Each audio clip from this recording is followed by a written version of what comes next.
नमस्कार, आज की बात में आपका स्वागत है। सुशांत सिंह राजपूत के केस में आज एक नया मोड़ आया। आज पहली बार सुशांत सिंह राजपूत के परिवार ने कहा कि सुशांत ने आत्महत्या नहीं की, उसकी हत्या की गई। सुशांत के पिता के वकील विकास सिंह ने बड़े साफ साफ लफ्जों में कहा, जो तथ्य सामने आए हैं उसके बाद सुशांत के परिवार को लगता है कि सुशांत की हत्या की गई है। और आज सुशांत का इलाज करने वाली डॉक्टर का बयान पहली बार सामने आया। डॉक्टर को लगता है कि सुशांत ने आत्महत्या की। सच तो है कि सुशांत सिंह राजपूत की मौत का रहस्य आज और भी गहरा हो गया। मेरे पास आज दो ऐसे बयान हैं जो आपको चौंका देंगे, दो ऐसे बड़े खुलासे हैं जो आपको हैरान कर देंगे। ये इस पूरे केस पर नए सिरे से रोशनी डालेंगे। और ये बातें सुनी सुनाई बातों पर नहीं, मेरे पास दो ऑथेंटिक स्टेटमेंट हैं। आप भी सुनेंगे तो रोंगटे खड़े हो जाएंगे। एक अपने भाई सुशांत की मौत से आंसू में डूबी बहन मीतू सिंह का स्टेटमेंट है। यह बयान उन्होंने अगस्त के पहले हफ्ते में बिहार पुलिस को दिया था। बहुत डिटेल्ड बयान है, इसकी कॉपी मेरे पास में है। सुशांत सिंह की बहन मीतू दीदी ने खुलकर आरोप लगाया कि रिया चक्रवर्ती सुशांत की मौत के लिए जिम्मेदार है। इस बयान में मीतू दीदी ने कहा कि रिया जादू टोना करवाती थी। रिया ने सुशांत के फोन, कंप्यूटर, बैंक अकाउंट सब पर कब्जा कर लिया था। सुशांत की बहन ने कहा कि रिया चक्रवर्ती ने उनके भाई को मानसिक तौर पर बीमार कर दिया, कमजोर बना दिया, उस पर कब्जा कर लिया। मेरे पास दूसरा बयान आज सीबीआई के सामने 7 घंटे तक स्टेटमेंट देने वाली डॉक्टर सुजैन वॉकर का है। आज सीबीआई ने डॉक्टर सुजैन वॉकर से लंबी पूछताछ की। ये वो डॉक्टर है जिन्होंने शुरुआत में सुशांत का इलाज किया था, साइकियाट्रिस्ट हैं। डॉक्टर वॉकर ने जो खुलासा किया वो भी चौंकाने वाला है। डॉक्टर वॉकर कोई इंटरेस्टेड पार्टी नहीं है, एक इंडिपेंडेंट विटनेस है, इसलिए उनकी बात की वैल्यू भी है। डॉक्टर सुजैन वॉकर ने 16 जुलाई को मुंबई पुलिस के सामने अपना बयान दिया था। डॉक्टर सुजैन वॉकर ने यह बताया कि सुशांत सिंह राजपूत मानसिक रूप से काफी बीमार थे, वो डिप्रेशन में थे और उन्होंने डॉक्टर प्रवीण दादाचंद से भी सुशांत को एग्जामिन करवाया था। और दोनों डॉक्टर्स ने पाया कि सुशांत सिंह राजपूत में बाइपोलर डिसऑर्डर के सिम्टम्स हैं। डॉक्टर सुजैन ने बताया कि उन्होंने पाया सुशांत निराशा में रहते थे, उन्हें बहुत जल्द सब कुछ खो जाने का डर लगा रहता था, वो बहुत ज्यादा खर्चा करते थे और कई रातों तक ठीक से सो नहीं पाते थे। ये सारे बाइपोलर डिसऑर्डर के सिम्टम्स हैं। मैं डॉक्टर सुजैन के बयान की डिटेल्स आपको बताऊं, इससे पहले आपको बता दूं कि इस डॉक्टर सुजैन वॉकर की बैकग्राउंड क्या है। मिसेस सुजैन वॉकर एक साइकियाट्रिस्ट हैं, ब्रिटिश नागरिक हैं। कुछ साल पहले उन्होंने एक भारतीय नागरिक इम्तियाज कागलवाल से शादी की है। Doctor Suzanne Bombay psychologist society की मेंबर हैं और प्रोफेशनल प्रैक्टिस करती हैं। वो इलाज करती हैं लेकिन मेडिकेशन नहीं देती। जब जरूरत मेडिकेशन की पड़ती है तो वो दूसरे डॉक्टर से सलाह लेती हैं। और यही उन्होंने सुशांत सिंह राजपूत के केस में किया था। सुशांत को लेकर डॉक्टर सुजैन वॉकर ने अपने बयान में कहा कि 30 अक्टूबर 2019 को सबसे पहले श्रुति मोदी ने उन्हें व्हाट्सएप मैसेज करके अपना परिचय सुशांत सिंह राजपूत की सहयोगी के तौर पर दिया था और बताया था कि सुशांत को पिछले 10 दिन से एंजाइटी की सीरियस प्रॉब्लम है, उन्हें मदद की जरूरत है। डॉक्टर सुजैन ने सुशांत को 4 नवंबर का अपॉइंटमेंट दिया, लेकिन बाद में श्रुति ने अपॉइंटमेंट कैंसिल कर दिया। इसके बाद 7 नवंबर को दोपहर 3 बजे रिया चक्रवर्ती ने डॉक्टर सुजैन वॉकर को व्हाट्सएप मैसेज के जरिए संपर्क किया और बताया कि सुशांत की हालत काफी खराब है। 4 नवंबर को इसलिए नहीं आ पाए क्योंकि उस दिन भी उनकी तबीयत खराब थी। रिया ने सुशांत के लिए एक और अपॉइंटमेंट मांगा तो डॉक्टर सुजैन ने 15 नवंबर 2019 की अपॉइंटमेंट दी, लेकिन रिया ने कहा क्या उन्हें पहले की डेट मिल सकती है क्योंकि सुशांत की मानसिक स्थिति काफी खराब है, उनकी जीने की इच्छा खत्म हो गई है। डॉक्टर सुजैन ने बताया कि रिया ने कहा वो काफी डरी हुई है और सुशांत को जल्द से जल्द डॉक्टर की सलाह दिलाना चाहती हैं। डॉक्टर ने रिया से पूछा क्या सुशांत को सुसाइड के ख्याल आ रहे हैं, जिस पर रिया ने हाँ में जवाब दिया। डॉक्टर सुजैन वॉकर के बयान से लगता है कि सुशांत की हालत पिछले साल नवंबर से काफी खराब हो गई थी। सुशांत सीरियस मेंटल इलनेस के शिकार थे। इससे भी बड़ी बात है कि डॉक्टर वॉकर ने अपने बयान में कहा कि सुशांत की बीमारी नई नहीं थी, उनका पहले से इलाज चल रहा था और सुशांत बाइपोलर डिसऑर्डर के शिकार थे। डॉक्टर सुजैन ने अपने स्टेटमेंट में आगे कहा, रिया ने बताया कि सुशांत का डॉक्टर निकिता शाह से पहले इलाज चल रहा था। डॉक्टर सुजैन ने कहा, रिया ने जो बताया उससे यही लगा कि सुशांत की कंडीशन बहुत गंभीर थी और उन्हें तुरंत इलाज की जरूरत है। इसलिए उन्होंने रिया को क्लिनिक का एड्रेस दिया और कहा कि सुशांत के इलाज की सारी जानकारी दे दें। 7 नवंबर की शाम 4:45 बजे क्लिनिक आने को कहा। 7 नवंबर को तय वक्त पर रिया और सुशांत क्लिनिक आए। डॉक्टर सुजैन ने पुलिस को बताया कि उन्होंने रिया को कमरे से बाहर जाने को कहा और बाहर बैठने को कहा और सुशांत से उन्होंने अकेले में बात की और इस नतीजे पर पहुंची कि सुशांत का एंजाइटी लेवल पिछले 10 दिन में काफी बढ़ गया था और वो दवा लेने के बाद भी कम नहीं हो रहा था। 1 से 10 के स्केल पर सुशांत का एंजाइटी लेवल 9 से 10 था। उसकी एंजाइटी 2013-14 से बढ़ी थी। बातचीत से पता चला कि सुशांत ने बताया जब वो छोटा था उसने एड्रोल दवा ली थी ताकि उसका कॉन्सेंट्रेशन बढ़ सके। वो काफ़ी शर्मीला था, उसके साथी उसका मजाक उड़ाते थे। ये सारी बातें उसने डॉक्टर को बताई। ये भी बताया कि जब वो 15-16 साल का था तो उनकी माँ का निधन पैनिक अटैक की वजह से हुआ था और इससे वो बहुत परेशान हो गए थे। उसने ये भी बताया कि वो माँ के काफ़ी करीब था, मौत के बाद वो बहनों के करीब आ गया था, लेकिन मैंने उसे पिता के करीब नहीं पाया उसकी पूरी बातचीत में, ये डॉक्टर ने कहा। डॉक्टर ने कहा कि सुशांत ने स्पेस, एस्ट्रोनॉमी और फिजिक्स पर बात की। उसके बोलने से, उसके हाव भाव से ये लगा कि जिस विषय पर वो बात कर रहा था उसके हाव भाव बिल्कुल उससे अलग होते थे और बहुत जल्दी जल्दी बोल रहा था। उन्होंने कहा कि मुझे लगा कि वो बाइपोलर डिसऑर्डर का शिकार है। डॉक्टर सुजैन ने अपने बयान में वो बातें कही जो न किसी वकील का बयान है, न किसी पुलिस अफसर का बयान है, न सुशांत के परिवार का या रिया चक्रवर्ती से जुड़े किसी शख्स का बयान है। यह बयान उस डॉक्टर का है जिसने सुशांत की कंडीशन को देखा, उससे लंबी बात की, सिम्टम्स को पहचाना, उसका इलाज किया। इसलिए डॉक्टर का बयान काफी महत्वपूर्ण है। डॉक्टर सुजैन वॉकर ने पहले मुंबई पुलिस के सामने बयान दर्ज करवाया और आज सीबीआई के सामने अपनी बात कही। 7 घंटे तक सीबीआई के सामने अपने बयान देने के बाद अब से थोड़ी देर पहले सुजैन बाहर निकली हैं। सुजैन वॉकर ने अपने बयान में यह बताया कि सुशांत 20 साल की उम्र से इस बीमारी का शिकार थे, क्योंकि सुशांत ने उन्हें कहा उन्हें छोटी उम्र से ही इसके सिम्टम दिख रहे थे। इसके बाद 2013-14 में उन्हें फिर से दिक्कत हुई। डॉक्टर ने कहा कि सुशांत से बात करके उन्हें समझ आ गया कि उनकी दिक्कत बढ़ती जा रही है। डॉक्टर सुजैन ने बताया कि सुशांत सिंह को उनकी बीमारी के बारे में पता था, लेकिन वो इसका लगातार इलाज नहीं करवा रहे थे जो जरूरी था, और मुश्किल ये थी कि थोड़ा ठीक महसूस करने पर वो मेडिकेशन बंद कर देते थे, दवाइयाँ लेना बंद कर देते थे। और जब वो डॉक्टर सुजैन वॉकर के पास आए तो हालत काफ़ी ख़राब थी, बीमारी काफ़ी ज़्यादा बढ़ चुकी थी। डॉक्टर सुजैन ने अपने बयान में कहा है कि चूंकि सुशांत सिंह को अच्छे इलाज की तुरंत ज़रूरत थी, इसलिए उन्होंने जाने माने साइकेट्रिस्ट डॉक्टर प्रवीण दादाचंद जी से सुशांत का इलाज करने की रिक्वेस्ट की। डॉक्टर सुजैन ने बताया कि केमिकल इम्बैलेंस, ज़्यादा पैसे खर्च करना, 4-4, 5-5 दिनों तक नहीं सोना, जल्द से जल्द सब कुछ खो देने का डर और उसे किसी भी तरह रोकने का डर, ये सब बाइपोलर डिसऑर्डर के लक्षण हैं। डॉक्टर सुजैन ने अपने बयान में कहा कि उन्हें सुशांत में ये सारे सिम्टम दिखाई दिए। इसके अलावा जल्दी जल्दी बोलना, तेजी से सोचना और बेचैनी, ये सिम्टम्स भी सुशांत में थे।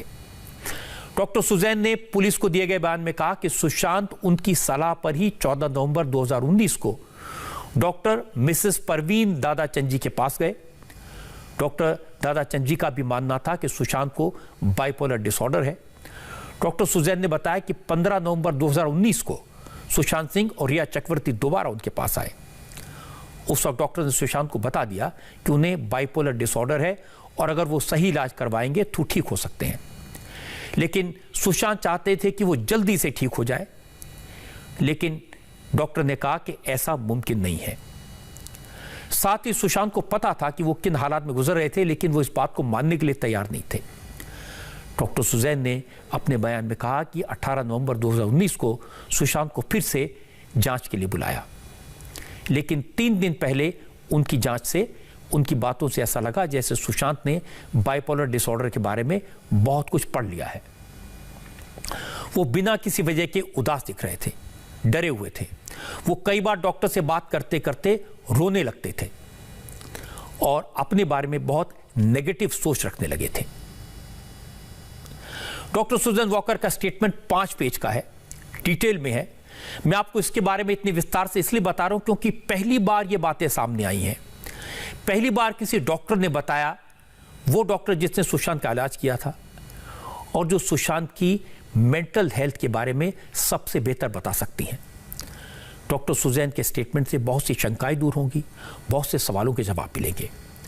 डॉक्टर सुजैन ने अपने बयान में बताया कि हर इंसान के दिमाग में सेरोटोनिन नाम का एक केमिकल निकलता है। सेरोटोनिन व्यक्ति के भीतर खुशी और गम के भाव को कंट्रोल करता है, इमोशंस को कंट्रोल करता है। और अगर दिमाग में इस केमिकल की मात्रा कम हो जाए तो इंसान बहुत ज़्यादा नाखुश रहता है, और अगर सेरोटोनिन ज़्यादा हो जाए तो ज़रूर से ज़्यादा खुश रहने लगता है। दूसरी तरह से समझें तो सेरोटोनिन इंसान के मूड को कंट्रोल करता है, भावनाओं को कंट्रोल करता है। डिप्रेशन के इलाज में दवाइयों के जरिए सेरोटोनिन की मात्रा को कंट्रोल किया जाता है। क्योंकि बाइपोलर डिसऑर्डर का शिकार व्यक्ति कई बार बहुत ज़्यादा दुखी हो जाता है, उदास हो जाता है, खुदकुशी के बारे में सोचने लगता है, इसलिए ऐसे शख्स को दवाओं के साथ साथ पर्सनल केयर की भी ज़रूरत होती है, बहुत ज़्यादा देखभाल की ज़रूरत होती है। डॉक्टर सुजैन के बयान से ये लगता है कि जैसे सुशांत ने इलाज बीच में छोड़ दिया था, वो जांच के लिए डॉक्टर के पास गए नहीं, दवाई नहीं ली, इससे सुशांत की हालत बिगड़ी। डॉक्टर सुजैन वॉकर ने अपने बयान में कहा कि 15 नवंबर के बाद उन्होंने सुशांत को 24 नवंबर को जांच के लिए क्लिनिक आने को कहा, कॉल भी किया, लेकिन वो नहीं आए। डॉक्टर सुजैन के मुताबिक रिया का मैसेज जरूर आया जिसमें रिया ने कहा कि सुशांत सिंह की बहन घर आ रही हैं और उम्मीद है कि वो बहन के साथ चले जाएंगे। उसके बाद डॉक्टर सुजैन वॉकर ने 5 दिसंबर 2019 को रिया को मैसेज करके सुशांत की तबीयत के बारे में पूछा। इस बार रिया ने जवाब दिया, बताया कि सुशांत अच्छा है, दवा बदलने की वजह से वो घोर अंधेरे से रोशनी में आया है। रिया ने डॉक्टर सुजैन को मैसेज किया कि दवाइयां बदली हैं और दवाइयां काम कर रही हैं, और वो और सुशांत मुंबई लौटने के बाद दोबारा डॉक्टर सुजैन से मुलाकात करेंगे। डॉक्टर सुजैन वॉकर ने अपने बयान में चौंकाने वाली बात कही। उन्होंने मुंबई पुलिस को बताया कि रिया ने 7 दिसंबर 2019 के बाद 7 जून 2020 को उनसे संपर्क किया, इतने दिन बाद। इस बार रिया ने सुशांत के लिए नहीं बल्कि खुद अपनी प्रॉब्लम डिस्कस करने के लिए वक्त मांगा। रिया को डॉक्टर ने 8 जून 2020 को सुबह 11:15 का अपॉइंटमेंट दिया था, लेकिन रिया ने 8 जून 2020 को सुबह 10:20 पर अपॉइंटमेंट कैंसिल करने के लिए फोन किया। आपको याद दिला दूं कि ये वही दिन है 8 जून का जिस दिन रिया चक्रवर्ती सुशांत का घर छोड़कर गई थी। रिया ने कहा कि सुशांत ने दवाइयां लेनी बंद कर दी हैं, उनकी तबीयत ज़्यादा खराब हो रही है, इसलिए वो अपना अपॉइंटमेंट कैंसिल कर रही हैं। रिया ने डॉक्टर को यह भी बताया कि सुशांत की तबीयत बहुत ज़्यादा बिगड़ रही है और अब उनके परिवार वाले वहाँ आने वाले हैं, वो उनका ख्याल रखेंगे।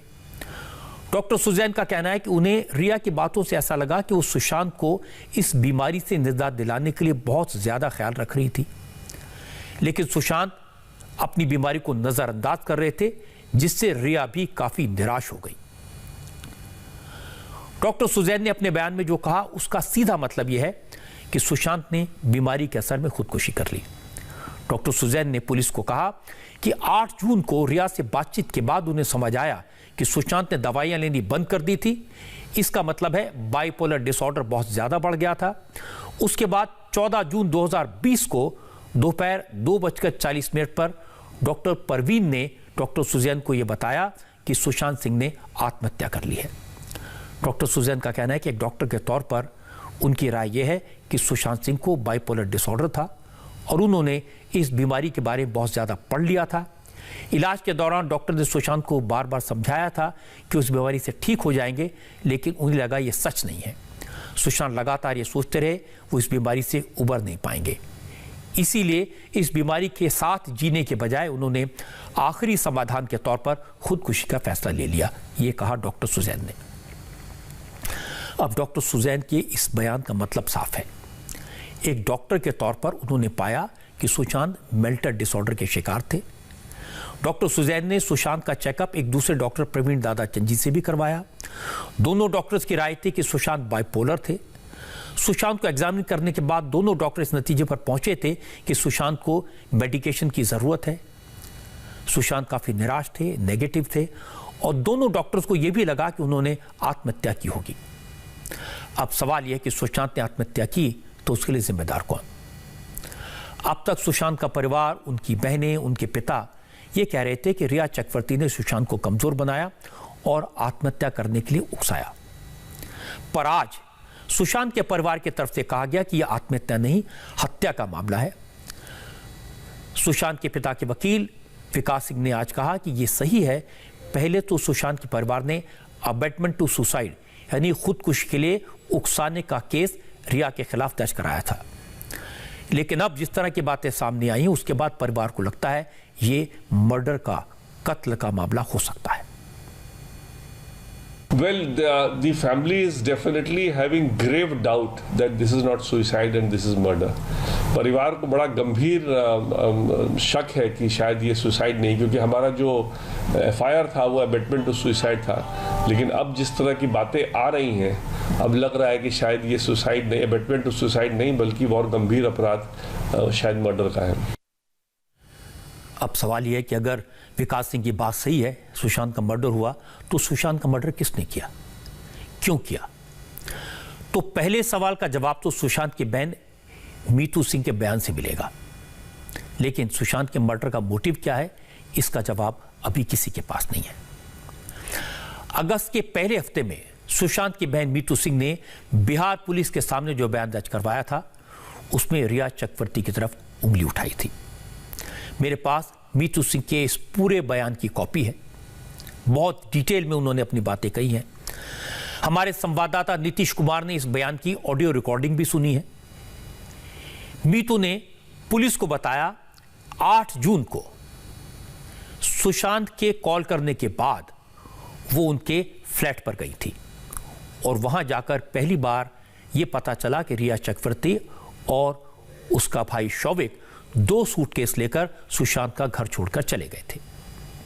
मीतू ने अपने बयान में कहा कि रिया चक्रवर्ती जाते वक्त सुशांत सिंह राजपूत का कैमरा, लैपटॉप और घड़ी भी ले गई थी। इस बात से सुशांत काफी अपसेट थे और जब 9 जून को दिशा सालियान की मौत की खबर सामने आई तो सुशांत और भी परेशान हो गए। सुशांत अपना पर्सनल कैमरा और लैपटॉप ढूंढ रहे थे, लेकिन जब ये दोनों चीजें नहीं मिली तो रो रो कर उसने कहा कि दीदी रिया चक्रवर्ती और उसकी फैमिली उसे फंसा देगी। 14 जून की घटना को लेकर मीतू सिंह ने पूरा सीक्वेंस बताया। 14 जून वो दिन जिस दिन सुशांत की मौत हुई।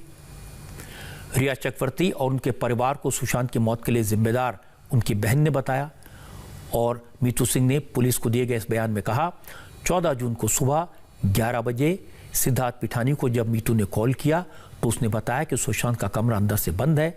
तब मीतू ने सिद्धार्थ से कहा कि दरवाजा नॉक करो, लेकिन इस बीच वो खुद सुशांत के घर के लिए निकल पड़ी। मीतू के मुताबिक रास्ते में सिद्धार्थ से बातचीत में पता चला कि दरवाजा अभी तक नहीं खुला और इसके लिए चाबी वाले को बुलाया जा रहा है। मीतू ने बताया जब वो सुशांत के घर से 10-15 मिनट की दूरी पर थी तो फिर सिद्धार्थ पिठानी का कॉल आया और उसने बताया कि सुशांत ने फांसी लगा ली। मीतू ने कहा कि जब वो सुशांत के घर पहुंची तो उसका शव बेड पर पड़ा हुआ था और इस मंजर को देखकर वो पूरी तरह शॉक्ड हो गई। मीतू ने कहा कि इसके बाद पुलिस आई, दूसरे कई लोग आए, सुशांत की बॉडी को पोस्टमार्टम के लिए कूपर हॉस्पिटल ले जाया गया और इस सब के बीच मीतू सिंह ने एक और चौंकाने वाली बात कही। सुशांत की बहन ने कहा संदीप सिंह, जिसे उन्होंने पहले कभी नहीं देखा, वो उन्हें भरोसा देकर हॉस्पिटल ले गया और पोस्टमार्टम से रिलेटेड सारे डॉक्यूमेंट पर मीतू के सिग्नेचर करवाए। मीतू ने इस बयान में एक और बड़ी बात कही। उन्होंने दावा किया कि रिया चक्रवर्ती, उसका भाई शौविक, मां संध्या चक्रवर्ती, पिता इंद्रजीत ने सुशांत को चारों तरफ से घेर लिया था। इन लोगों पुराने स्टाफ को हटाकर उनकी जगह श्रुति मोदी और सैमुअल मिरांडा जैसे लोगों को रखा गया। इन लोगों के जरिए सुशांत को गलत दवाएं दी गई, सुशांत को परिवार से दूर रखा ताकि उन्हें मानसिक तौर पर कमजोर किया जा सके। रिया चक्रवर्ती सुशांत की जिंदगी में कैसी आई, इसको लेकर भी मीतू सिंह ने बिहार पुलिस को डिटेल में बताया। मीतू ने बताया कि अप्रैल 2019 में जब बहन प्रियंका अपने हस्बैंड सिद्धार्थ के साथ सुशांत के केपरी हाइट वाले फ्लैट में थी, उसी दौरान प्रियंका से एक पार्टी में रिया की जांच पहचान हुई। उसके बाद करीब रात को 1 बजे रिया ने प्रियंका को फोन करके कहा वो एक पार्टी से लौट रही है और अभी सुशांत के पास आना है। मीतू ने बताया कि प्रियंका ने इसके लिए मना किया तो रिया ने काफी रिक्वेस्ट की। प्रियंका ने सुशांत को बताया और उसे घर आने की इजाजत मिल गई। रिया चक्रवर्ती उसी फ्लैट में रुकी और उसके बाद सुशांत के घर आने जाने लगी। मीतू ने बताया कि इस दौरान रिया ने बहन प्रियंका से नजदीकी बढ़ाई, ये भी कहा कि आप लोग का परिवार काफी अच्छा है, आप हमें अडॉप्ट कर लीजिए। मीतू ने बताया कि इसी दौरान रिया ने सुशांत से काफी नजदीकी बना ली थी। बिहार पुलिस को दिए गए बयान में सुशांत की बहन मीतू सिंह ने रिया चक्रवर्ती और उसके परिवार पर जादू टोना करने का भी इल्जाम लगाया। मीतू ने बताया कि केपरी हाइट वाले फ्लैट में रिया ने सुशांत को भूतों के बारे में बताकर उनसे छुटकारा पाने के लिए पूजा करवाई थी। मीतू ने कहा कि रिया और उसके परिवार ने सुशांत को भूत प्रेत की कहानियों से इतना डरा दिया था कि सुशांत सिंह अपने स्टाफ को अपने कमरे के बाहर ही सोने को कहते थे। सुशांत ने इस फ्लैट में रहना काफी कम कर दिया था। डर के कारण वो कभी पावना फार्म हाउस में तो कभी वाटरस्टोन रिजॉर्ट में वक्त बिताने लगे। मीतू सिंह ने पुलिस को बताया कि इसके बाद रिया ने सुशांत को भड़काकर घर के पुराने स्टाफ को निकलवा दिया और अपने करीबी सैमुअल मिरांडा, श्रुति मोदी और नीरज नाम के क्लीनर को रखवा लिया। मीतू सिंह ने अपने बयान में कहा कि पिछले साल दशहरे के मौके पर सुशांत और रिया 1 महीने के लिए यूरोप घूमने गए थे। रिया ने अपने भाई शौविक को भी सुशांत के खर्चे पर यूरोप बुलाया था। इस बीच इन लोगों ने कंपनी खोलने का प्लान बनाया जिसमें सुशांत के साथ रिया और उसका भाई डायरेक्टर थे। मीतू सिंह का कहना है कि रिया और सुशांत यूरोप टूर छोड़कर वापस आ गए क्योंकि सुशांत की तबीयत खराब हो गई और सुशांत यूरोप से लौटने के बाद रिया के जुहू वाले घर में रहने लगे। वहां भी रिया के घर में सुशांत के पैसे से बेड, टीवी जैसे सामान खरीदे गए, काफी खर्चा किया गया। इस दौरान कुक केशव भी रिया के घर में रहता था। मीतू के मुताबिक इस दौरान केशव ने उन्हें बताया कि एक अजीब सी ड्रेस पहनने वाली अधेड़ उम्र की महिला रिया के घर पर आती थी जो सुशांत पर झाड़ फूंक और जादू टोना करती थी। मीतू सिंह ने एक और इल्जाम लगाया। मीतू सिंह ने कहा कि सुशांत की तबीयत खराब थी लेकिन रिया, शौविक और उसके दोस्त की पार्टियां सुशांत के घर पर लगातार होती रहती थी। इन पार्टियों में कई बार रिया के पेरेंट भी शामिल होते थे। मीतू सिंह ने कहा कि इन पार्टियों के लिए एक्सपेंसिव लिकर, वाइन, सिगरेट और बाहर से महंगा खाना सब कुछ सुशांत के खर्चे पर होता था। मीतू ने बताया कि जब वो जनवरी में सुशांत से मिलने गई तो सुशांत उन्हें देखकर खुश हुए। इसके बाद खुद ड्राइव करके चंडीगढ़ गए। मीतू ने अपने बयान में कहा कि सुशांत कुछ दिन चंडीगढ़ में रहना चाहते थे लेकिन रिया चक्रवर्ती के प्रेशर की वजह से वो जल्दी मुंबई लौट आए। मीतू के मुताबिक रिया ने ही सुशांत का पुराना मोबाइल नंबर चेंज करवा दिया था। मीतू सिंह ने यह भी कहा कि कुछ दिन बाद सुशांत के अकाउंटेंट ने उन्हें कॉल करके बताया कि खर्चा बहुत ज्यादा बढ़ गया है और सुशांत इस वजह से परेशान रहते हैं, आप लोग कुछ कीजिए। मीतू ने पुलिस को बताया यह सब सुनने के बाद जब खुद सुशांत के पुराने कुक अशोक के साथ सुशांत के माउंट ब्लैंक वाले घर पर गई, नीचे पहुंचकर सुशांत को मैसेज करके अपने आने की जानकारी दी लेकिन व्हाट्सएप पर सुशांत ने बहाना बनाकर मिलने से इनकार कर दिया। मीतू ने कहा उन्हें बाद में पता चला कि उस वक्त मोबाइल सुशांत के पास नहीं बल्कि रिया के पास था। रिया ने उस वक्त तक अकाउंटेंट रजत मेवाती को हटा दिया था और सुशांत के बैंक अकाउंट की डिटेल्स और कार्ड अपने पास रखने लगी थी।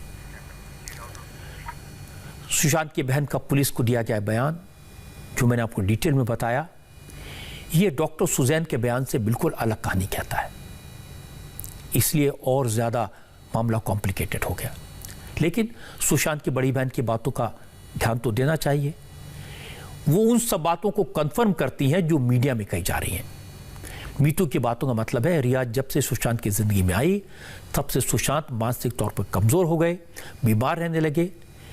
इसका फायदा उठाकर रिया ने सुशांत को उनकी बहनों से अलग कर दिया।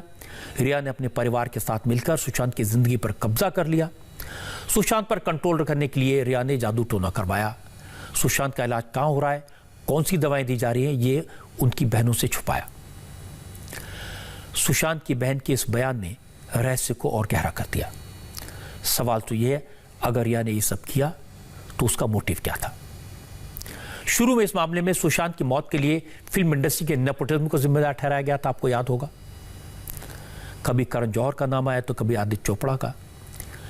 फिर माफिया को आईएसआई से जुड़े लोगों का नाम आया, पाकिस्तान के कुछ लोगों का नाम आया, उनका इसमें हाथ बताया गया।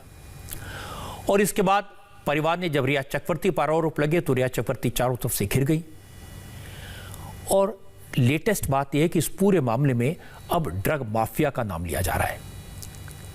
सुशांत की मौत के केस में जांच का एंगल जब ड्रग रैकेट की तरफ घूम गया तो इस मामले में एनसीबी ने शनिवार को रिया चक्रवर्ती के भाई शौविक से पूछताछ करेगी।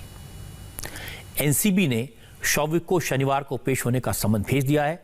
इस मामले में एनसीबी की जांच में क्या क्या हुआ, कितने ड्रग पेडलर्स गिरफ्त में आए, इसकी डिटेल्स आपको दूं। इससे पहले आपको वो व्हाट्सएप चैट दिखा देता हूं जिससे रिया चक्रवर्ती और उसके भाई शौविक की मुसीबत बढ़ सकती है। ये चैट, ये बातचीत 15 मार्च 2020 को रिया और शौविक के बीच ड्रग्स को लेकर हुई। इसमें रिया कह रही है कि he smoke for 4 a days, so plan accordingly, यानी एक दिन में वो 4 सिगरेट पीते हैं, इसीलिए उसी हिसाब से प्लान करो। इस पर शौविक कहता है and but dose he want, यानी उसे बट की डोज चाहिए। इस पर रिया कहती है यस बट ऑल्सो, हाँ बट भी चाहिए। और इसके बाद शौविक ने कहा कि okay so we can get 5 grams of bud, ठीक है हम 5 ग्राम बट दे सकते हैं, इससे 20 सिगरेट बन सकती हैं।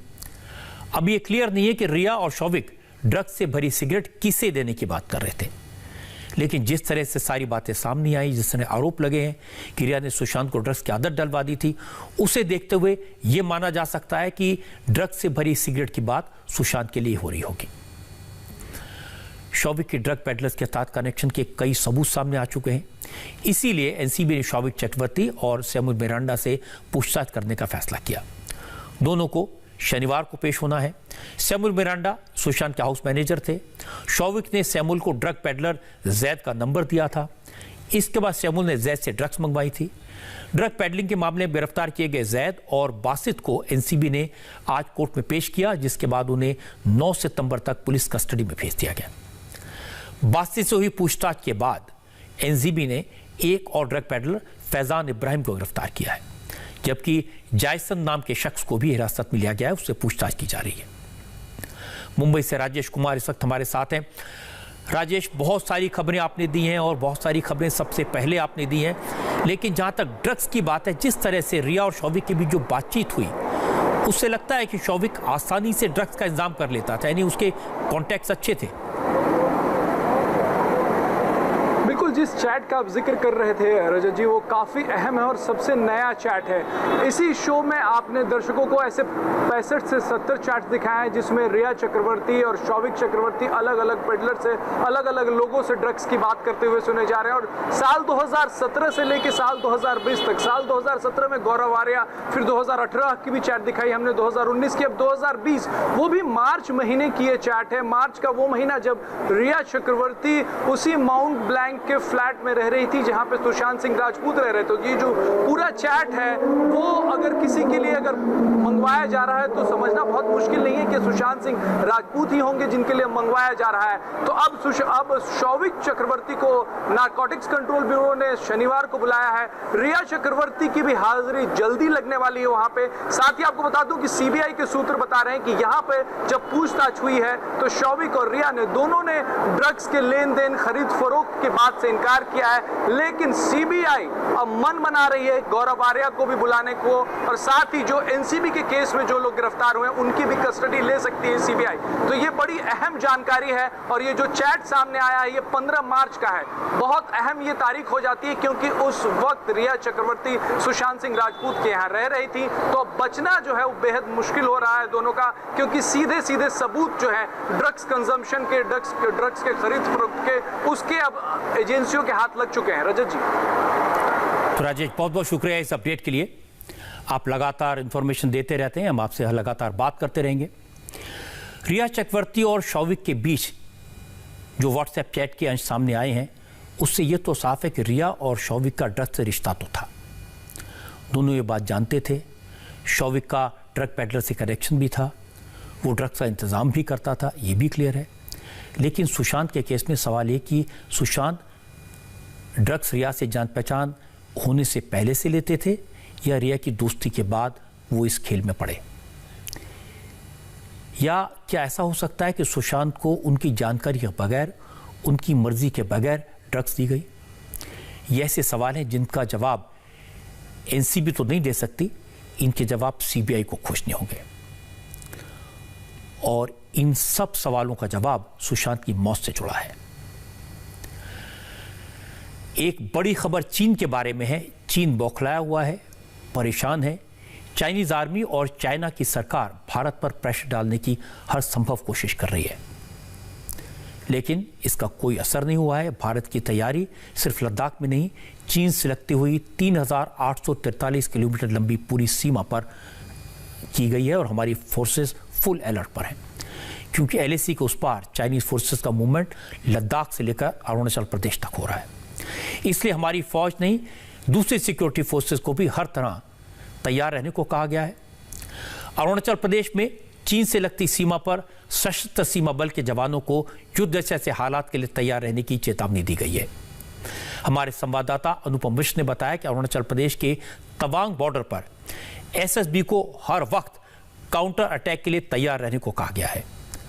सशस्त्र सीमा बल के तेजपुर हेडक्वार्टर में डीआईजी ऑपरेशन की ओर से जारी आदेश की कॉपी इंडिया टीवी के पास है। इस लेटर में लिखा गया रिगार्डिंग हॉट वॉर सिचुएशन, और ऑर्डर में आगे लिखा गया भारत चीन बॉर्डर पर वॉलेटाइल सिचुएशन को देखते हुए मैन पावर और हथियार तैयार रखें, bulletproof jacket, BR helmet और वॉर जैसी परिस्थिति के लिए जो तैयारी करनी चाहिए वो की जाए। आदेश में कहा गया कि anti riot equipments, body protector, special equipment, arms और कम्युनिकेशन इक्विपमेंट के साथ कपड़े और दवाइयों का स्टॉक भी तैयार रखा जाए। अनुपम मिश्र ने बताया इस वक्त अरुणाचल प्रदेश के तवांग बॉर्डर पर भारी हलचल है, और इस वक्त हमारे संवाददाता मनीष हमारे साथ है। मनीष इस वक्त लेह में है। मनीष, मैंने दर्शकों को बताया अरुणाचल प्रदेश से जो सीमा लगी है वहां पर चीनी बॉर्डर पर जो हलचल हो रही है, कैसी तैयारियां की गई हैं, इसकी जानकारी दी है। इसके बारे में आपके पास क्या अपडेट है?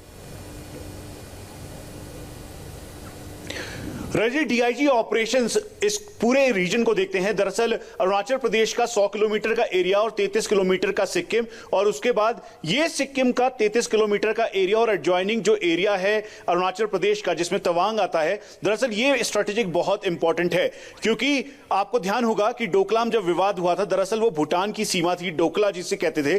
दरअसल उस एरिया में चाइनीज पीएलए ने अपना लगातार डोमिनेशन दिखाने की कोशिश की और 73 दिन का फेस ऑफ चला। लेकिन अभी के हालात में स्पेशल डायरेक्शंस दी गई हैं डीआईजी ऑपरेशंस और साथ में एसएसबी के डीजी के द्वारा कि ये 33 किलोमीटर सिक्किम का और उसके साथ साथ अरुणाचल प्रदेश का लुंगला और तवांग इलाका, इन एरियाज को डोमिनेट किया जाए, और इसमें एसएसबी के साथ आईटीबीपी और भारतीय सेना के जवानों को भी एक्स्ट्रा डिप्लॉयमेंट के साथ यहां पर तैनात किया गया है। उसकी वजह सिर्फ और सिर्फ एक है, क्योंकि एग्रेशन के इनपुट्स लगातार अरुणाचल प्रदेश और सिक्किम से ही मिल रहे हैं, और इन एरियाज में जो है चीन एक बार फिर से स्टेटस को चेंज करने की कोशिश ना करे, डोमिनेट ना करे। इसलिए रणनीतिक तौर पर ये एसएसबी आईटीबीपी के द्वारा क्लियर डायरेक्शंस दी गई हैं और भारतीय सेना पूरी तरह से यहां पर भी मुस्तैद है। रजत जी। मनीष, मुझे आपसे बहुत सारी बातें पूछनी हैं, आपके पास लौटूंगा। लद्दाख में क्या हालात हैं इसके बारे में आपसे पूछूंगा, लेकिन पहले मैं दर्शकों को chief of defence staff general Bipin Rawat की बात सुनवा देता हूं। आज जनरल बिपिन रावत ने चीन को सख्त मैसेज दिया। सीडीएस जनरल रावत ने कहा भारत सीमा पर शांति चाहता है, लेकिन अगर चीन गड़बड़ी करेगा तो हिंदुस्तान की फौज हर तरह से निपटने के लिए पूरी तरह कैपेबल है। आज विदेश मंत्रालय ने भी साफ साफ कहा कि LAC पर टेंशन चीन के कारण है। चीन पिछले 3-4 महीने से LAC पर स्टेटस बदलने की कोशिश कर रहा है। भारत शांति चाहता है, लेकिन अगर चीन गड़बड़ करता है तो उसके मंसूबों को कामयाब नहीं होने देंगे। I am not going to go over the Chinese actions that चीन की तरफ से हो रही कार्रवाई के बाद हाल के दिनों में सीमा पर तनाव बढ़ा है। ग्राउंड कमांडर इन हालात से निपटने के लिए चर्चा कर रहे हैं। हम एक बात दोहराना चाहते हैं जिस पर दोनों देशों के विदेश मंत्रियों और स्पेशल रिप्रेजेंटेटिव्स की बातचीत के बाद सहमति बनी थी, वो ये कि बॉर्डर पर हालात को जिम्मेदार तरीके से सुलझाना चाहिए और किसी भी पक्ष को उकसाने वाली कार्रवाई नहीं करनी चाहिए, न ही मामले को और बढ़ाना चाहिए। ये बिल्कुल साफ है कि पिछले 4 महीने से जिस स्थिति को हम देख रहे हैं उसकी सीधी वजह चीन की तरफ से की गई कार्रवाई है। उन्होंने एक तरफा तरीके से स्टेटस बदला। चीन की इस कार्रवाई से द्विपक्षीय समझौते और प्रोटोकॉल का उल्लंघन हुआ, जिसके चलते सीमा पर 3 दशक तक शांति बनी हुई थी। भारत की रणनीति साफ है। चीन शांति से प्यार से समझता है तो अच्छी बात, अगर नहीं मानता, चालाकी दिखाता है, हमारे इलाके में घुसने की कोशिश करता है, तो उसको उसी अंदाज में जवाब दिया जाएगा। आज भी सरहद पर शांति के लिए चीन के साथ लगातार चौथे दिन ब्रिगेडियर लेवल की मीटिंग हुई। इस मीटिंग में क्या नतीजा निकला, इस वक्त LAC पर हालात कैसे हैं, इसकी जानकारी मैं आपको दूंगा। लेह में मौजूद इंडिया टीवी के संवाददाता मनीष प्रसाद के पास चलेंगे। इनकी साजिश की वजह से LAC पर हालात नाजुक हैं। हमारी फौज पूरी तरह तैयार है। हालात का अंदाजा आपको इस बात से लगेगा कि आज अचानक chief of army staff MM Naravane सेना की तैयारियों को रिव्यू करने के लिए 2 दिन के दौरे पर लद्दाख पहुंचे। पिछले कुछ दिन से चुमार से DBO तक जिस तरह हमारे बहादुर जवानों ने चीन की फौज की चालबाजी को नाकाम किया, आर्मी चीफ ने उसके लिए जवानों की तारीफ की, उनका हौसला बढ़ाया। ब्रिगेडियर ऑपरेशंस ने आर्मी चीफ को तैयारियों के बारे में ब्रीफ किया और इस दौरान जनरल नरवणे के साथ 14 कोर के commander lieutenant general Harinder Singh और 3 डिवीजन कमांडर अभिजीत बापट भी मौजूद थे। इस बीच लद्दाख में LAC पर तनाव के बीच ब्रिगेड कमांडर लेवल की बातचीत आज फिर हुई। सुबह 10 बजे से शाम 3 बजे तक की मीटिंग चली, लेकिन 4 दिन से लगातार ब्रिगेड कमांडर लेवल की मीटिंग हो रही है और आज भी कोई नतीजा नहीं निकला। क्योंकि चीन के इरादे नेक नहीं है, इसलिए हमारी फौज तैयार है। मनीष प्रसाद लद्दाख में हो रहे एक मूवमेंट पर नजर रखे हुए हैं, पल पल की अपडेट इंडिया टीवी को भेज रहे हैं, जो दिन भर हम आपको दिखाते हैं। मनीष ने बताया कि इस वक्त हमारी सेना ने फिंगर 4 के सामने और आसपास की ऊंची पहाड़ियों पर अपनी पोजीशन काफी मजबूत कर ली है। इन ऊंची लोकेशन से भारतीय सेना फिंगर 4 से लेकर खुरनाक फोर्ट तक चीनी सेना की हर हलचल को मॉनिटर कर सकती है और ये चीन की सबसे बड़ी परेशानी की वजह बनी हुई है। मनीष प्रसाद ने बताया कि चीन ने भारी संख्या में हथियार जमा किए हैं, लेकिन भारतीय सेना की पोजीशन से वो बार बार कमजोर पड़ रहा है। भारतीय सेना के जवानों के बैकअप के लिए भी पूरी तैयारी की गई है। जमीनी लड़ाई से लेकर एयर स्ट्राइक के लिए MiG-29 से लेकर सुखोई 30 फाइटर प्लेन्स तैनात हो गए। पेंगोंगसो के फिंगर 4 के टॉप रिजेस पर इस समय चाइनीज PLA के जवान तैनात हैं, लेकिन उसके ऊपर की चोटी पर यानी पैरेलल चोटी पर हाइट पर भारतीय सेना के माउंटेनियरिंग डिविजन के जवान तैनात हैं और वो आसानी से फिंगर 4 से लेकर खुरनाक फोर्ट, जो कि उनका मेन गैरिसन है, वहां तक नजर रख सकते हैं। और कमोवेश यही हालत चुमार से लेकर दौलत बेग ओल्डी तक है और सपोर्ट सिस्टम के तौर पर भारतीय सेना ने अपने फर्स्ट लाइन पर जहां mountaineers, special force, special frontier force के जवानों को तैनात किया है, तो सेकंड लाइन में इस समय आर्टिलरी गन्स, टैंक्स, अलग अलग डिप्लॉयमेंट के साथ एयर डिफेंस मैकेनिज्म और मिसाइल्स तैनात हैं। एयर सपोर्ट के तौर पर जिस तरह से हुतान, शिगात्से और गारगुंसा एयरबेस पे चाइनीज PLA ने अपने बॉम्बर्स और फाइटर डिप्लॉय किए, तो भारतीय सेना ने भी अपने फ्रंटलाइन एयरबेसेस पर MiG-29, upgraded Su-30 with BrahMos, Miraj 2000 को डिप्लॉय किया हुआ है। उसके साथ एडवांस लैंडिंग ग्राउंड को दोबारा से एक्टिव किया गया और लगातार लॉजिस्टिक भेजा जा रहा है। जो टॉप रिजेस हैं वो स्ट्रेटेजिक तौर पर भारतीय सेना के डोमिनेशन पर है, इसीलिए चाइनीज पीएलए इस समय बहुत ज्यादा परेशान है, क्योंकि उसको लगता है कि इसके जरिए भारतीय सेना उनकी हर एक हरकत को मॉनिटर करती है। इसीलिए रणनीतिक तौर पर यह माना जा रहा है कि चीन इस बार बैकफुट पर है। चीन की फ्रस्ट्रेशन के पीछे सबसे बड़ी वजह है ब्लैक टॉप। ब्लैक टॉप की चोटी पर भारतीय सेना के कंट्रोल से एलएसी पर इक्वेशन तेजी से बदल गया है। मनीष प्रसाद ने बताया कि इस वक्त ब्लैक टॉप पर भारतीय सेना के 500 से 1000 तक जवान तैनात हैं। ब्लैक टॉप के नीचे चीन के 300 से 400 सैनिक हैं जो आर्टिलरी गन और मैकेनाइज्ड कॉलम के साथ तैनात हैं। लेकिन ऊंची लोकेशन की वजह से भारतीय सेना का एडवांटेज है, वो डोमिनेटिंग पोजीशन पर है, जिससे चीनी सेना कोई बड़ी हरकत करने से घबरा रही है। ब्लैक टॉप पर स्थिति काफी नाजुक है, डेलिकेट है। यहां पर दोनों तरफ की आर्मी के बीच 800 से 1200 मीटर की दूरी है। यह ऑपरेशन ब्लैक टॉप की इनसाइड स्टोरी है।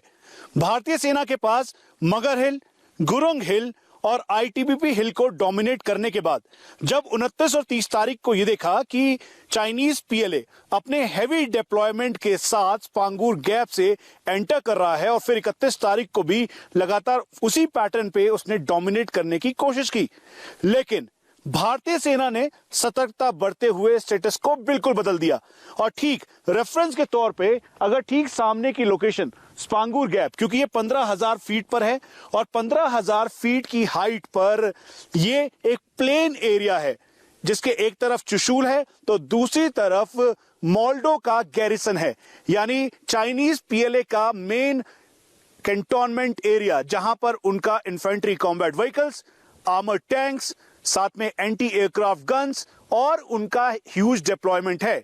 लेकिन इसी स्पांगूर गैप के एक तरफ यानी नॉर्थ वेस्ट में है ब्लैक टॉप और वेस्ट में है हेलमेट टॉप, साथ में त्रिशूल।